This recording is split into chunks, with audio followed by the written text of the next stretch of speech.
कोण हे नामदेव ढसाळ अशी विचारणा करणारे सय्यद हशमी सेन्सॉर बोर्डातून कार्यमुक्त आर सिंग यांच्याकडे पदभार। न्यूज 18 लोकमतच्या बातमीचा मोठा इम्पॅक्ट। 50 खोके घेतले आणि गंगेत डुबकी मारून आले, मात्र गद्दारीचा शिक्का पुसला जाणार नाही। उद्धव ठाकरेंचा शिंदेंवर हल्लाबोल।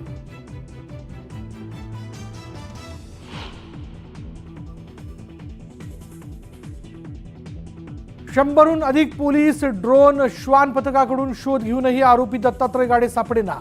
रिकाम्या हाती परतण्याची पोलिसांवर नामुष्की।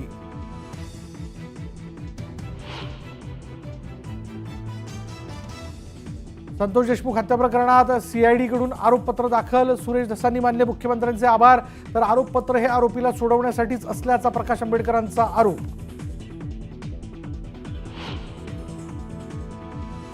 बीडच्या दारूरमध्ये पुन्हा एकदा कोयत्याची दहशत। कोयता हातात घेऊन शोरूम चालकावर हल्ला। पोलिसांकडे तक्रार केल्यानंतर ही धमकावल्याचा आरोप।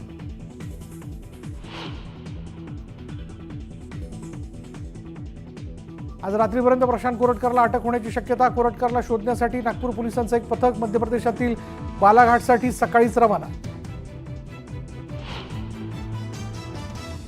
जळगावात रील स्टार मुलाचा खून करून मृतदेह धरणात पुरला। माजी सैनिक बापाचा सुसाईड नोटमध्ये खुलासा। धक्कादायक घटनेनं धरणगाव एरंडोल हादरलं।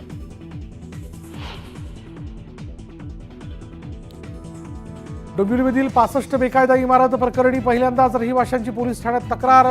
बिल्डर बोगस कागदपत्र तयार करणारी टोळी, प्रशासकीय अधिकारी फसवणुकीसाठी जबाबदार असल्याचा दावा।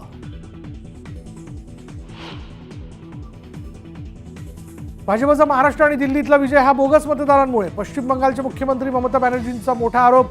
निवडणूक आयोगाच्या आशीर्वादानं मतदार याद्यांमध्ये फेरफार केल्याचाही दावा।